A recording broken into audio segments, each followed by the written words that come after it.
Hello, everyone. Welcome back to Struggle Session. I am Leslie Lee III. Today, I am joined by Jack Allison for a great episode where we discuss WGA and SAG-AFTRA strikes. We also review The Flash and Mission Impossible Part 1, both of which, by the way, were flops. I think everybody knows The Flash didn't light the box office on fire, but not a lot of people went to go and see Tom. Stayed home. Maybe you stayed home and instead did what I did recently. Rewatch Mission Impossible 2. It was much maligned at the time because look, the first Mission Impossible by De Palma, hit movie, people loved it, but it had a lot of tons of action in it, but it was much more of a thriller, right? So following up a De Palma with John Woo's wild, pure action epic, it took a while for people to understand it, but I think if you go back now and watch Mission Impossible 2, and don't watch it as a sequel to Mission Impossible, watch it as a sequel to another classic John Woo flick, Hard Target, I think you'll appreciate it a little bit more. First 10 minutes are a little bit rough, but once you get in there, bam, it is on. We also talk a little bit about the ongoing issues that Elon's having over there on Twitter. I'm not calling it X. I don't care. I see the brands are starting to redo their icons, and I'm not calling it X. It's stupid. I'm not giving him the satisfaction. It's been a while since I've been able to talk to you. It's been a while since we've been able to chat because, as you know, I'm dealing with long COVID right now. And I just want to say, since everybody's getting out there, Biden declared the pandemic over, please continue to mask up. Try to be as careful as you can. And if you do get sick, if you do get COVID, make sure to rest. Do not run back to work, no matter how much they beg you. Don't go back when you're 70% good. Don't go back when you're 80% good. Don't even go back when you feel like you're 99% ready to go back. Stay and rest as long as you can, because that's the number one way to prevent having lingering effects like I'm dealing with. Because even though I took a little bit extra time getting back to work, I took maybe 10 days, it still was far too soon. I felt like about 80%. And I thought the fatigue I was feeling was just normal. Oh, you're just getting over COVID. You can't do that. You don't do that. If you try to push yourself through that fatigue, it makes it more likely that you'll end up lingering issues. So that's my PSA. Be careful out there. But thank you all so much for staying subscribed, for all your wonderful messages. Of course, if you aren't subscribed to our archives with all the bonus episodes ad-free, you can get that at sesh.show with the links there, or you can go directly to sesh.plus for the supercast. You can go to patreon.com/struggle session for the Patreon. By the way, Patreon screwed up a lot of the payments for last month. So make sure to check if you're still subscribed to the Patrons, not just ours, but others as well, because they kicked a lot of people off. And also another alternative, you can subscribe to us at Substack, strugglesession.substack.com. Thank you all so much for being so patient, for being so kind, for sending me so many wonderful messages. It's been really tough not being able to work. I really miss working as much as I did. Not a lot of people. I think I haven't talked about this much on the show, but when I started Struggle Session, I was doing a full-time job. I was also going to grad school, and I was doing Struggle Session on the side. And this long COVID has knocked me out where I can barely just maintain, Struggle Session. So thank you all so much for your help. I really appreciate it. In the interviewing time, I've been able to make a couple of guest appearances, which I will link in the show notes. Make sure to check it out. I think you'll enjoy listening to that. And of course, we'll be talking about Barbie and Oppenheimer very soon. Already got the notes together. As a preview, I'll say it was thumbs down to both, but actually, I think I liked Barbie a bit more than Oppenheimer. But we'll talk about that later. Probably not on the same show. I agreed with some of the pushback that a lot of people in Japan felt, including people who work for Warner Brothers in Japan, about how Warner Brothers America was pushing these two movies together as a double feature, Barbieheimer. I think it was in fairly bad taste. It would be similar to, because think about it, I think it was 1993, Schindler's List and Jurassic Park were in theaters at the same time, both directed by Steven Spielberg. I do not think they had any marketing copy with Schindlersaurus on it. I could be wrong though. Anyway, thank you all so much for your support. Thank you for listening on Spreaker or subscribing at patreon.com/struggle session or sesh.plus or strugglesession.substack.com. We will talk to you soon. Make sure to keep sending those voicemails to sesh.show or thestrugglesession@gmail.com. I really want to get a voicemail episode knocked out this week. That's a little bit easier for me to handle than our deep dives. But again, thank y'all so much for your patience and support. It's been really hard, the hardest time of my life. But thanks to you and all your support, me, my family, Kelly, Taco, who unfortunately did pass away recently, my dog Taco. I think a lot of y'all know him from the stream. But we do have a new buddy, Jax Teller, which you can see, as well as my kitty cat Spike.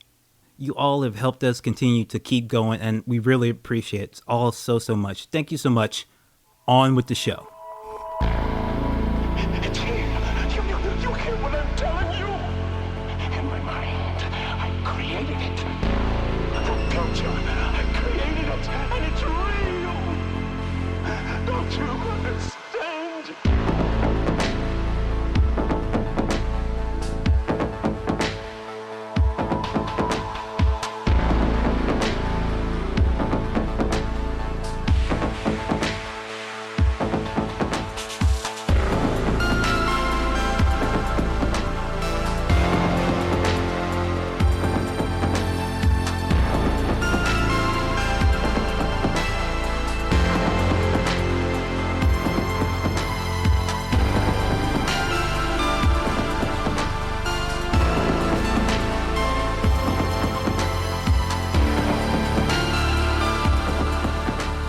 Well, hello everyone, and welcome to Struggle Session. I am Leslie Lee III. As always, I am joined by gentleman Jack Allison. Jack, how's it going? Oh, it's going just fine, Leslie. Glad to be here. I'm glad to be here too, and I know people are wondering. People are wondering right now if by listening to our show, are they crossing the picket line? Is talking about movies on a podcast itself a breaking the rules of the strike? And it is not. We've gotten confirmation you're allowed to make podcasts, YouTube videos, little TikTok dances, or whatever you want to do. Whatever you have to do as a creator in this space, it's not violating any sort of strike rules if you do it. I think you're just not allowed to promote like stuff that you've made. And I haven't made anything in, almost 10 years at this point. So I think we're all clear. Actually, I would like to propose a rule, like you're not allowed to say anything good about like bad studio movies at this point. Like that is like technically scabbing, like defending the MCU Disney movies. That is, I think, scab work. I mean, I do see plenty of WGA writers, which, by the way, I should say, of course, I think we'll talk about it a little later on, that I do stand obviously with the WGA and SAG, and I think all their, demands are reasonable, and it's a very necessary strike. And so, of course, I stand with the WGA. But some of the WGA members can be kind of annoying. I don't know that I stand with every single WGA member. And so in so saying, I'm like, maybe it's the time. Like I saw some guy being like, when are they going to make the like Wombat and Short Round spinoff movie? And I'm like, so why, like on one day it's like the studios are evil, and then the next you're like, when can I get the next like shitty Indiana Jones spin-off Disney movie? I don't know. Little message discipline, perhaps. A lot of the issues that led to this strike are issues that we've talked about day one on this podcast, Jack. Day one. Yes. And many of them that I talked about for a very long time, a lot of people that are now very vocal about the strike thought I was an insane person for talking about for a very long time, but that's all good. Literally said you were an insane person. I'm glad that the world came around and everything like that, and it's good that things are the way they are now. But yes, these are things we've been talking about for quite a long time, and it turned out that they actually were problems. In these past few years, all of the media companies, for one reason or another, decided to copy the Netflix streaming model, which, as we have mentioned on the show, has never made a dime. Not even, what just has lost money. Yeah, so we've talked about this before, but it might be worth a rundown again here. Reset. Because, this really is, at the core of why the entertainment industry is actually in a really, really bad position right now. I know that, it's sort of guild messaging right now to talk about how much the companies are making record profits, and with some version of studio accounting, they are. But I do think that all of these studios rushed into the streaming game, put all their eggs in that basket, and they are seeing like a lot of losses because of doing that. Let's talk about this for a second here. Movies used to be that you had to pay a lot of money to see a movie. If you wanted the kids to be quiet during summer, you'd have to go out to the movie theater, buy like a $15 ticket for every member of your family, and get in there to see the new Disney cartoon and keep the kids quiet for a little while. That's like $60 to get in the door, even before you start spending money on popcorn and everything like that.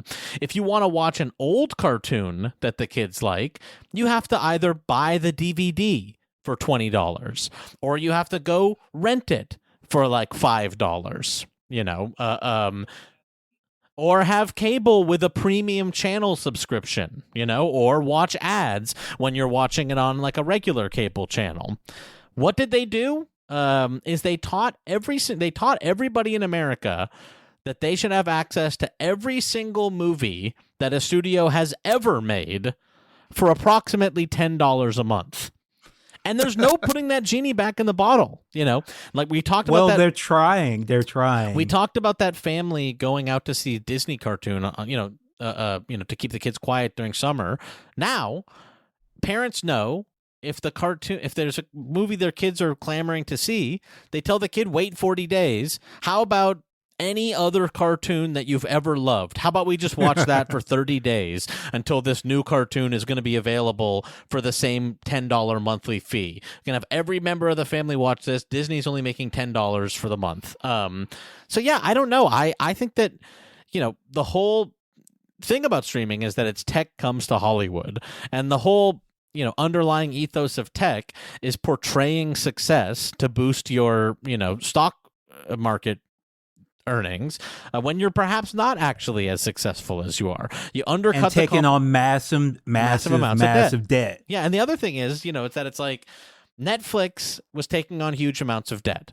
Apple and Amazon making movies is like a side gig for them. That's like for fun. That's a little hobby that Amazon and Apple are doing. These studios. Jeff Bezos. I think the quote about Jeff Bezos is like his social lubricant. That's it's right. Like how he gets to meet like hot actresses and that's get him into basically parties. Why he would, yeah. Yes. So, but like for them, they have other revenue streams. This doesn't matter. It's like, whatever, we can make movies. That's kind of fun for us. For the studios, they really don't have other revenue streams. They spend a lot of money to make really big, expensive movies, and then those movies have to make money. And so kind of similarly to everything that tech has ever done, with Uber came in and they were like, we're going to replace taxis. There's all this inefficiency with taxis. Taxis are going to be cheaper now because of Uber. Turns out the only reason that Uber was cheaper was because they were like being subsidized by all this venture capital money. And where are we at now? Uber's basically cost as much as taxis used to cost, except now you just do it through an app. The same thing is happening like with movie media, is that I think eventually what we're going to get back to, and there's going to be a lot of blood, and some studios are probably literally going to die and go under because of putting all their eggs in the streaming basket. But what we're going to get back to in the end is movies that cost a lot of money are going to have to be released in theaters so that they can like make their money back. If they're going to be available on streaming, they're going to have to cost about as much as it costs to see them in theaters, which means probably like $40 if you want to see like a first run movie at home, because we're talking about multiple people buying tickets, something like that. But you're going to have to see big movies in theaters because they actually have to bring in the money that it costs to make them. And for streaming, lo and behold, there's probably going to be 3 or 4 streaming services that all share the same licensed content that costs about $60 to $80 a month, kind of like how cable used to be. I think that, and ultimately, all the studios are going to find out it's better to make their content and license it out to these streaming services, ostensibly cable channels, than it is for them to like run their own cable channels and try to start a whole new type of business. So, And Jack, let's not speed past that, because that is how Netflix started, right? When you had a Netflix subscription in 2006 or something, everything on there was stuff from other studios that Netflix had purchased and was putting on there, like old movies and TV shows that you could binge conveniently, that the studios maybe thought they could get more value out from Netflix than they could by other means. That no one said that they all those studios then had to themselves stop doing that and instead start their own streaming service based on the Netflix model, which may or may not ever make even a little bit of money. Yeah, I think the whole thing, I think it is true, that consumers became trained to expect to watch things at their own choice. Like people do, at least a little bit, people do like to be able to select the thing they want to watch. Although I also think we're seeing a lot of return of sort of like, of traditional TV style stuff like Pluto TV. And what the most watched streaming services in America are, Leslie?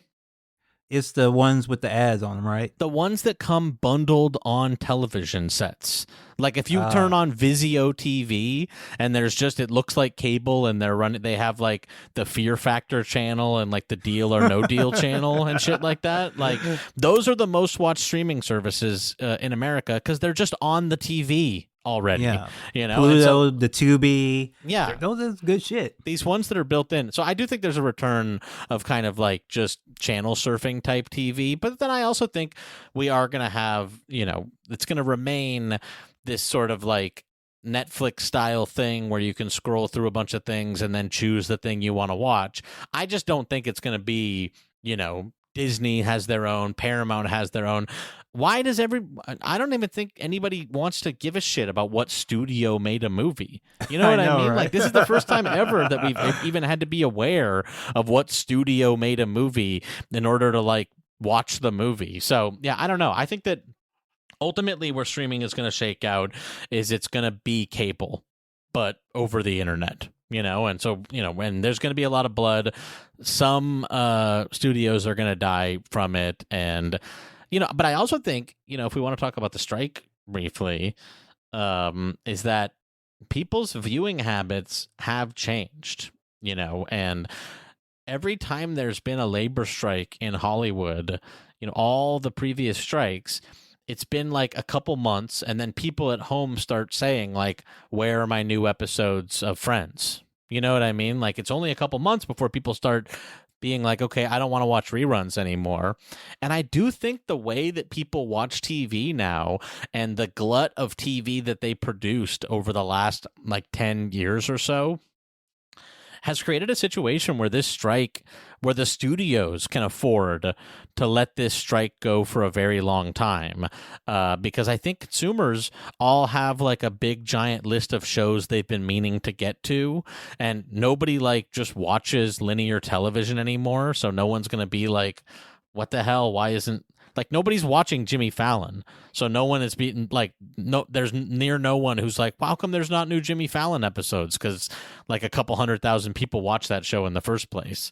So I do think that we're in a precarious situation where these strikes are going to be allowed to go for longer than previous strikes were allowed to go for. And there's been some talk about this already, and I think this is probably a correct theory, is that the studios want to force majeure some contracts, which is basically, in the streaming glut and the streaming boom, anyone who got hot doing anything immediately got signed to these big contracts to do 5 streaming shows for Netflix or Apple. J.J. Abrams. All these people got huge deals to develop shows, and a lot of the deals include a season. We're going to produce a season, or we'll automatically produce a pilot.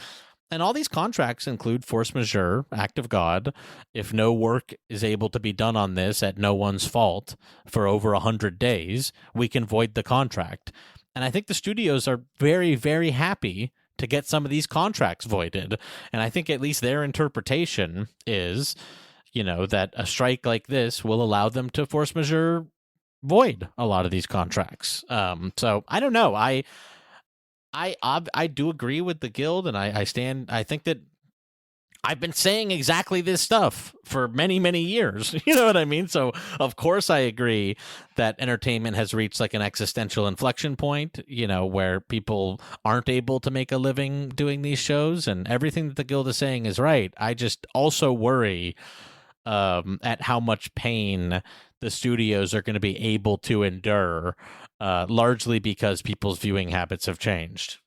Well, it's so strange because it's like the executives, they fucked themselves over, but the way specifically they fucked themselves over by making tons and tons of content and shows that nobody can or does watch. They have stuff to fill up their lineups for a while. Like even just they're on CBS, they're just going to start running Yellowstone from the beginning. That's just, they can just do that now. And the bar is lowered too, where before they were expecting to make these gigantic amounts of profit every year.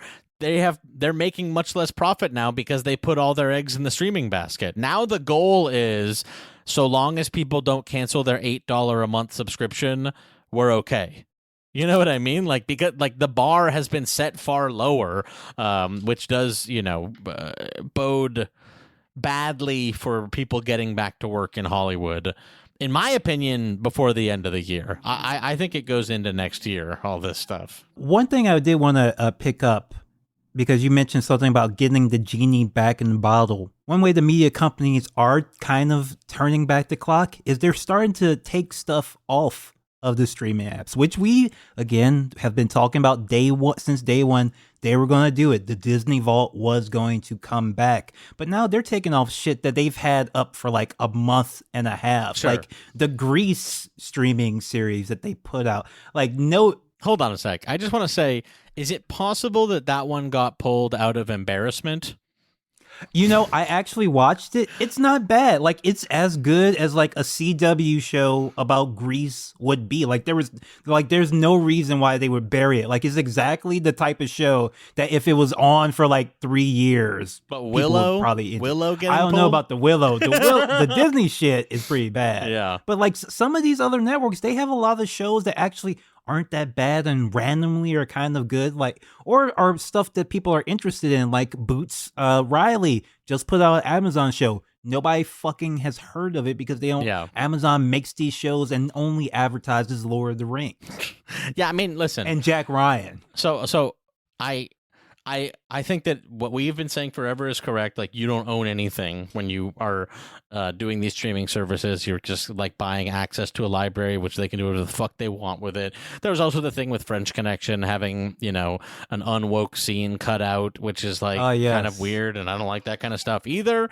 But I also understand, like, from the studio perspective, like, this is, I think, what needs to happen is, like, they do need to start licensing out shows. They can't just have all these shows on their services. Like, in some ways, I'm like, okay, let's return to normal and license out TV shows. And when I see them pulling shows, I'm like, okay, well, this is the first domino toward the death of all these individual streaming services, which I think would be a good thing. I don't even know. The entertainment industry is so deeply fucked up right now that I don't even know what's good or what's bad. I just can kind of understand at least what's happening. I do have to say, Jack, that they did apparently take the Snyder Cut off of HBO Max, which is just funny. It's just the funniest thing in the world. All I can say about all this stuff is, like, if you haven't set up a Plex yet and you care about movies, what are you even doing? Well, Jack, I did want to ask you, our episode, our fictional episode where me and you, Jack, we played characters who were internet pirates who would illegally download stuff for cultural preservation. Yes, a deeply researched episode, but obviously for the purposes of fiction, which you're allowed to do research for fiction. Complete fiction. Do we need to do an update on that, or is that more or less the same? I'd have to be reminded exactly what we said, because I do think it is maybe more or less the same, but I'd be okay with revisiting, perhaps. Oh, and one thing I did want to mention, and this was going around. Surprisingly, this was posted on MSNBC, who, Jack, you may be shocked to learn, is fairly anti-strike for some reason. The No. progressive MSNBC Not the network, Democrats. they like every time they mention it, like every time they bring someone on, they're like, so what are you going to tell the people of Los Angeles now that you've destroyed their economy? You're telling me that the news channel run by NBC Universal, one of the AMPTP companies, is against the strike? I'm absolutely stunned. But they did run a graphic that I think made the rounds of the highest paid Hollywood executives in the last 5 years. And some of these numbers are fucking wild. Yeah. Like David Zaslav, my dude.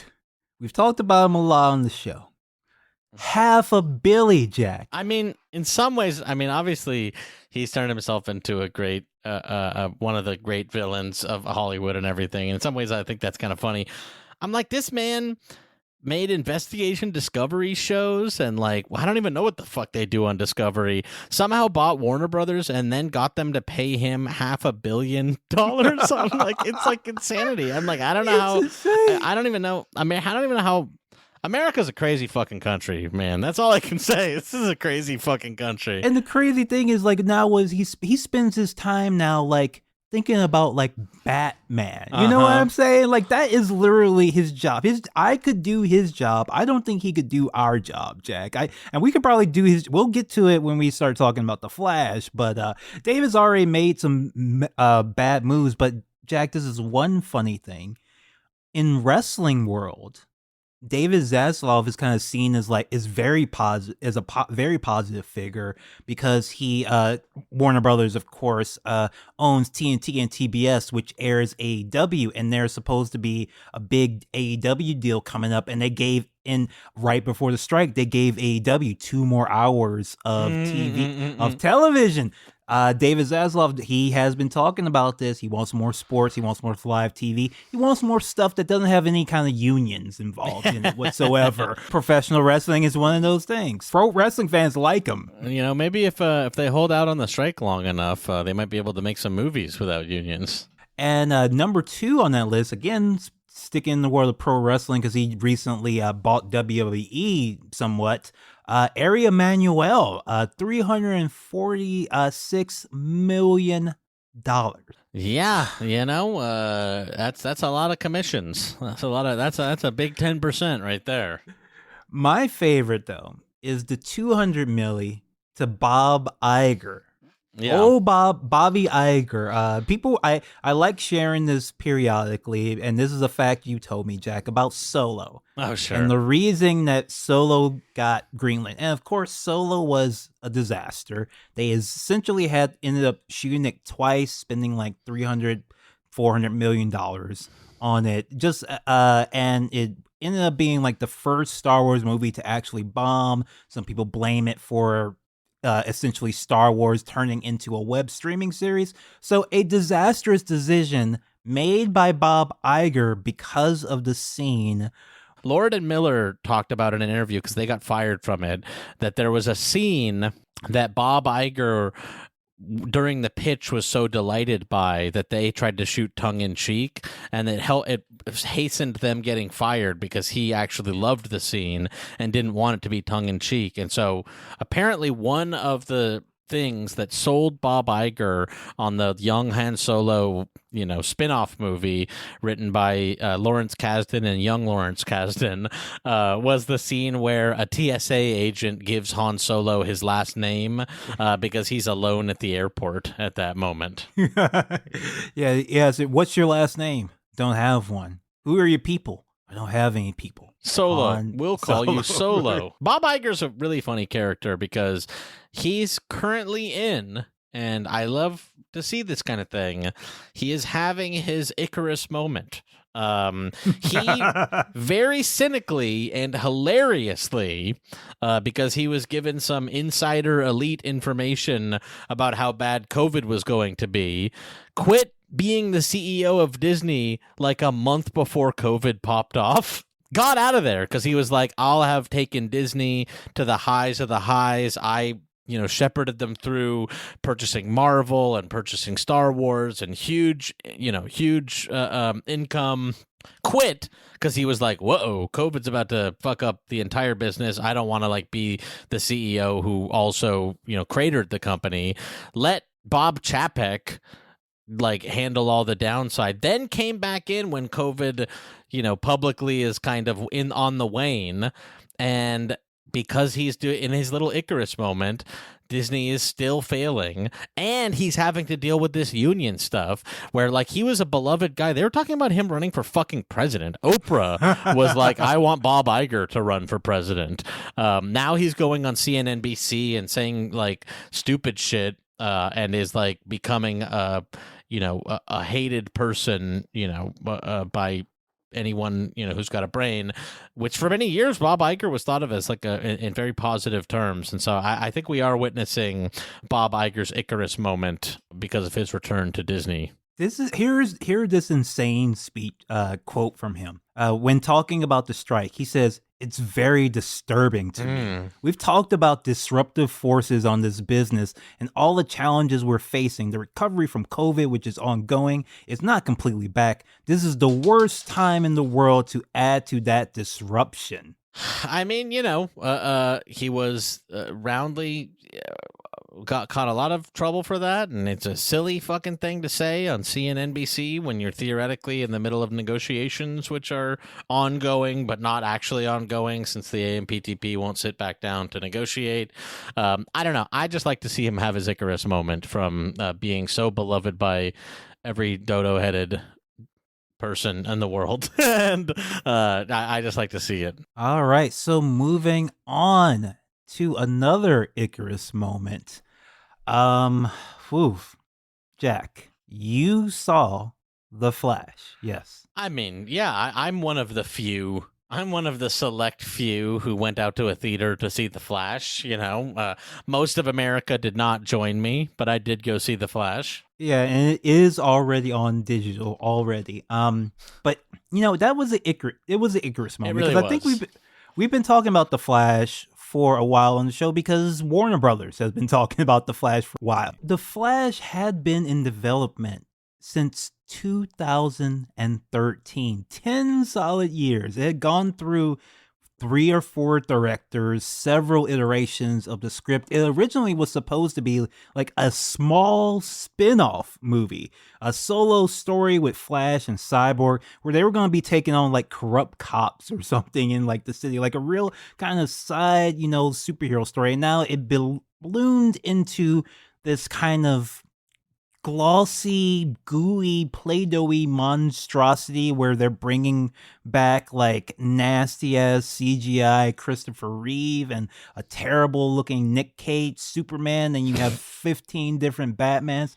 Jack, what the hell went on with The Flash? Because Tom Cruise told me that this was the greatest superhero movie of all time. David Zaslav, James Gunn, Jack, they promised us. They promised me. I think that they paid out David Zaslav compensation levels of considerations for people to say that this movie was good. And really what the Icarus moment of this movie is that the entirety of the press for this movie, the whole ad campaign was Flash is actually good. The hubris of promoting this movie, what we ended up seeing with this particular marketing campaign, is really the Icarus moment of this, because, man, I don't see a lot to like about The Flash, like, at all, actually. I really don't see, like, much to like about it at all. Ezra Miller is absolutely annoying, and this is the most Ezra Miller in a movie you could possibly have.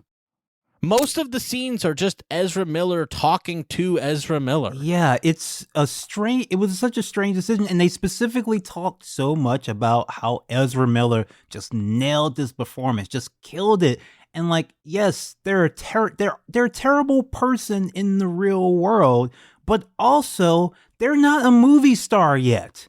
That never happened. That moment where everyone decided that Ezra Miller was somebody we're gonna spend, $1 billion going to see, that shit never happened. They kind of skipped over that point. That's why I made the point to mention that The Flash started off as a side story, a side movie for someone who is not a made person yet. Ezra Miller, not a movie star, not someone you're going down to see. And The Flash, they also seem to forget that The Flash is like a C-list character. If we're being yes, one that a lot of comic fans love. I like the Flash, for example, but we have to be honest with her here that Flash is not Batman. Flash is not Superman. Flash is not even Green Lantern.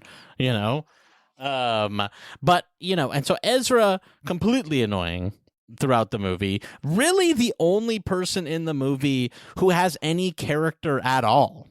Michael Keaton's Batman, I can't, it's like hard to tell whether this even is the Tim Burton Batman or if it's just I've heard a Batman. both I really from don't get people any who worked sense on the film. I've heard it said both ways, that this is Tim Burton's Batman and also this is not necessarily Tim Burton's Batman. So they never quite figured it out. And maybe it was both in certain versions of the script, because this went through so many different reshoots and redos. Like at a certain point, like Henry Cavill was in this at the end, Wonder Woman, like this was supposed to be like a continuation to like the next parts of the the Snyderverse, which is not happening. Just characterless, like nothing going on with Batman. Supergirl, completely characterless, and frankly, like not very charismatic. That's really a TV character, if I've ever seen one in a movie. I don't know what to tell you, but that's a TV version of Supergirl if I've ever seen one in a movie.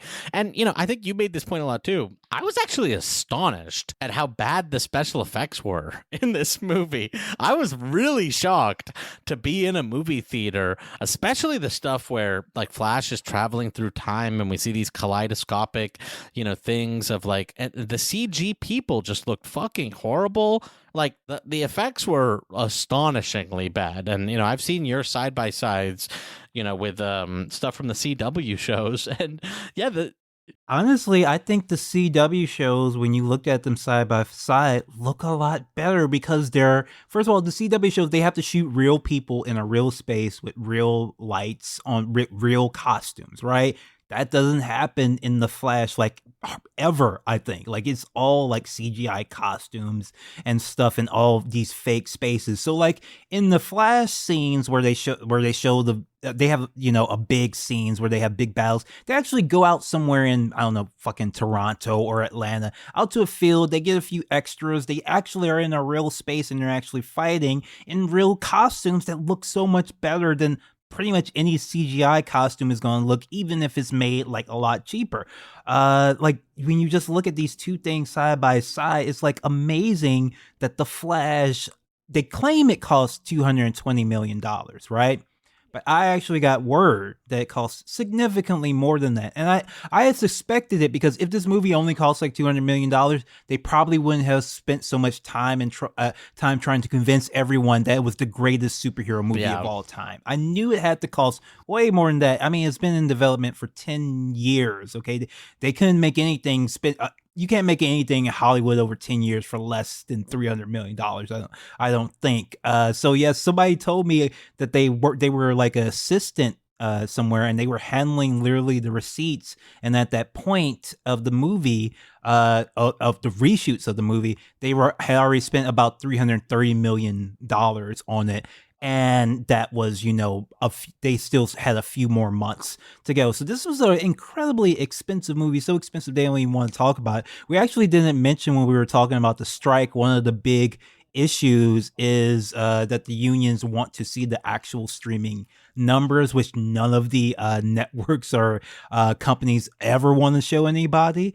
But yeah, it's just like they put all this money into this film that, and nothing about it seems like it's supposed to be a hit. C-list character, problematic non-star box office attraction. Your big thing is bringing back Tim Burton's Batman from like decades ago. Like who? Mm-hmm. and a reference to, you know, something from Kevin Smith's Oh. Evening with Kevin Smith or something. By the way, I was gonna say, does Nicolas Cage know Oh my he's God. in this movie?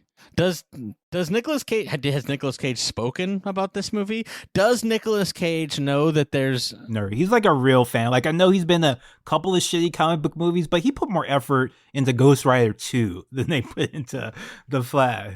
Yeah. Does Nicolas Cage know that there's a digital Nicolas Cage Superman at the end of this movie? Did they even ask his permission? You know, I think most people who listen to the show know that Nicolas Cage at one point was going to play Tim Burton's Superman. You can actually see footage. I recommend looking for the video footage of him in the costume because it looks a lot better than the pictures. The pictures look horrible. But when you see him in the suit, like live action, he looks really, really good in it. And it looked like it might have been interesting. Now, there is this story that the producer, I think, is it Peter Berg, who was always obsessed with getting a giant spider in movies. There's the infamous story about how he tried to shove it into Superman movies, but he finally got it into Wild Wild West. He got his goofy spider into Wild Wild West, already another big budget flop.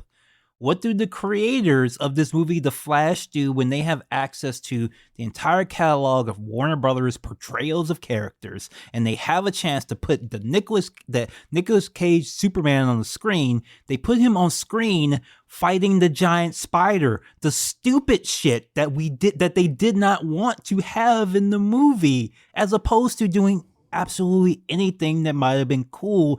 Is just the reference, and then like the nerdiest version that you could make of that reference, which is just like not pleasing to anyone. Didn't work on any level. It really didn't work on any level, and I'm glad to never watch a DC movie ever again. It's enough. It's enough already. And this guy Andy Muschietti, Ooh. the It guy, not a good director. Terrible. This is not a good director. This is not a good director. He should be ashamed. He should be ashamed. This movie, I don't know how like you can put this out and think it's good. Like even the storyline, the concept is just like trying to do Crisis on Infinite Earths without any of the superheroes or supervillains, which Crisis on Infinite Earths already wasn't that good. Like all these comic movies, they copy like all these storylines that weren't even good in the comics. Like they're repeating the same mistakes that like destroyed the comic book industry, just on a much bigger scale with hundreds of millions of dollars. Enough with DC. I don't need to see the James Gunniverse. I might not even catch Aquaman 2 at this point. Yeah, there was a news report that came out just like a couple of days ago that they're on their third round of reshoots for Aquaman 2. They just like it's just going to take a couple more millions of dollars, and they're finally going to get this movie into releasable shape sometime in 2024, just in time for the James Gunniverse to arrive. Silly movie. Really not excited to have seen it in theaters, and just looks like shit too. Just looked like shit. Also, not a good movie. And they had Michael Keaton out there with his lace fronts showing, like in the actual. I know. It's terrible. Cheap, sloppy, cheap movie. Just really cheap. Just cheap. And Flash canonically now forever is a virgin, I guess, in the DCU according to this movie. In the EU, in the DC EU. Who knows? Maybe they'll show Flash fuck in the Gunniverse. Very, very weed, and also very Whedon-esque dialogue too in that film. Oh boy, the humor did not work. The catching the fucking babies in the beginning, horrifying. That scene was horrifying. Oh my God. I actually tried to watch the movie, but the baby scene creeped me out so much I had to stop. Good Lord. Yeah, not good. All right, moving on to a movie that I did enjoy quite a bit actually in theaters, and I think Jack, you liked it too. Mission Impossible: Dead Reckoning Part 1. Yeah, kind of a mouthful of a name, but I did really enjoy every minute of this movie, really. I like the Mission Impossibles. I mean, Tom Cruise is a fucking movie star. You know, we've talked about this before. I think he's maybe the last movie star that we got. I like that this movie right at the beginning is like a Tom Cruise production. That's the first title of the title sequence, and it really is a Tom Cruise production. The movie suffers. I don't even want to say suffers. It falls prey to some modern plot stuff, which of course, you know, the movie's about finding a little fucking USB key or whatever, just like how every movie is. It's like finding the key to Luke's. Yeah, Felix had a tweet, and people got super pissed off at him for this, as they do on Twitter, the site where people go insane at you for movie opinions. So he made a post: "The Mission Impossible movies are boring as fuck, man. They have some cool stunts, but they're always about some 3 different parties trying to find a thumb drive. Everyone's entitled to their opinion, but the simple fact of the matter is that all these movies are about finding USB thumb drives, and I dig it. I like it. This one had the most dangerous and most exhilarating hunt for a USB drive yet. Maybe even the scariest thumb drive so far. Oh, absolutely. This thumb drive is fucked up. This is a thumb drive who literally like has become a god and is trying to kill every human on the planet. Like, it's actually kind of weirdly like it's almost like a Lovecraftian kind of entity. Like, it's not like the villain. Oh, sorry, spoiler alert. Not that it matters, because you're probably not going to remember the plot as soon as you fucking leave the fucking theater.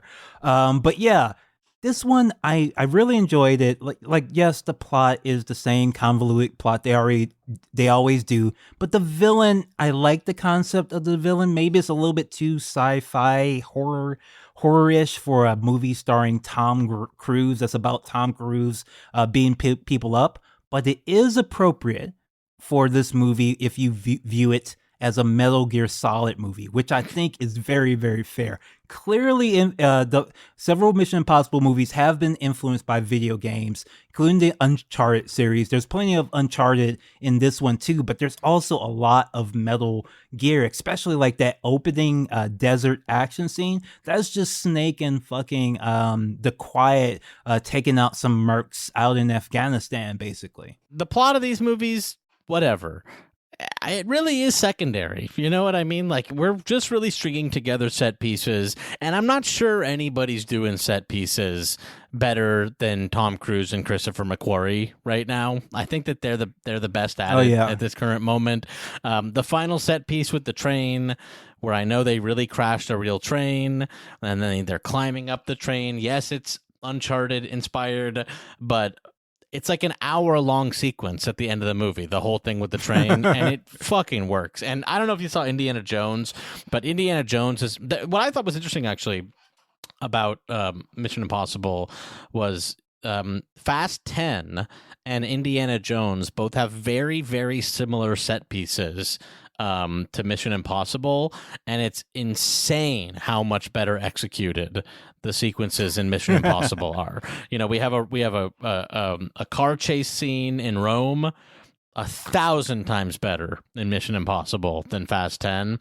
And then we have like a train sequence, and the train sequence has literally some of the same action beats, you know, in Indiana Jones. And they're the same ones we see anytime, you know, people are fighting on a train, they get on the top, the stuff is flying by, about to hit them. So much better in Mission Impossible than the absolutely embarrassing Indiana Jones. I mean, they even did that similar train sequence in the first Mission Impossible by De Palma, but this scene, yes, was even like better. Like, this one, very, very exciting one. I was happy I got to see it. It was Tom Cruise. Yes, he is a Scientologist. Yes, he has the slaves that build his motorcycles. But aside from that, he makes some damn good movies. Maybe because of that, he makes some damn good movies. You ever think of that? Do you think that's how it has to work? I think that I have been thinking about this a little bit, because right. So you look at David Lynch. He has literally his own Scientology foundation. Like, it's called the David Lynch Foundation. It's about transcendental meditation. He has a guru, all that good shit. It's Scientology light. Ellen's in it. Seinfeld's in it. Like, all the sociopaths of Hollywood are in it. So there are a lot of these things, and of course, Jonah Hill recently got exposed. He actually made a documentary about his cultish guru that's on Netflix, and he's gotten in a little bit of trouble for that therapy that he's getting from that guru has gotten him in a little bit of trouble recently. We may talk about that a bit more on a future episode, but the point being, so many of these hyper successful people in Hollywood are like lunatics. Historically, our great movie stars are fucking insane people. Like, why? When did we start wanting movie stars to be sane? When was that? Did that become part of what we want out of movie stars? I want to see an intense, weird person who photographs well, drawing me into a movie. I could give a shit. I honestly. And honestly, compared to some of the stuff we hear about some of these people, I'm like, Tom Cruise, Scientology, like, pales to some of the shit we hear. All right. Before we get in more trouble, let's talk about one thing that I know people want to hear us talk about. Twitter. Okay. It's dying. Slowly. Very, very slowly. People have been have been singing the death song for Twitter since, I think, last November. It is actually now, finally. It is happening, though, now. It is actually happening. Yes, I think Elon, since the last time we talked about this, Elon has taken away, like, you're limited with your DMs. He's done the rate limit. He's basically trying to, like, I don't know, like, bully people into buying Twitter Blue, and he doesn't understand that doesn't scale well, right? Like, you're not going to get millions of people to be just like hate the app so much that they're going to pay the $8 for it. He might also be trying to force it into bankruptcy so he doesn't have to pay for it anymore and just stop the bleeding. Yes. But I do think, I know, Leslie, that you've gone over to Threads. I am actually a believer that Threads is probably going to be, you know, the Twitter killer. It makes a lot of sense as the Twitter killer. I don't even want to talk about the morality of it, because who gives a shit? Like, all these websites are horrible. It's another Tom Cruise conversation. But I do think there are moments, Leslie, when you can get off the merry-go-round.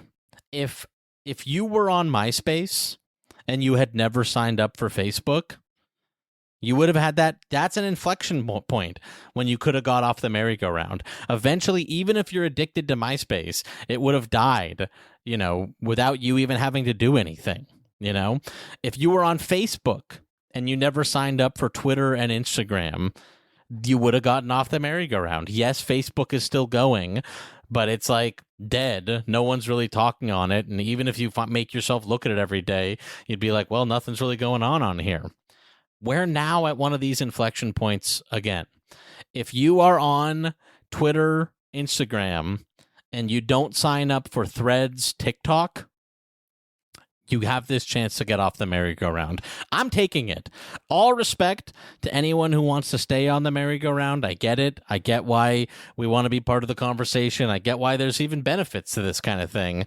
But I am going to take this chance with this inflection point to step off the merry-go-round. I see it more as like, I just wanted the merry-go-round I want us to own a new merry-go-round like every couple of years, like it used to be. Twitter was not supposed to be as big culturally and important to our politics or any of that shit. Like, MySpace never was. Facebook wasn't for like the first few years. It was just where, you know, you would talk to your friends in college. I want there to be a new goofy ass app that you keep that you switch to, everybody moves to every year or two, because none of these things ever get too much power or have too much of a warping effect on society, where people are like, think about how many movies have mentioned Twitter, which may not exist for another year, but you're going to see movies that are going to exist.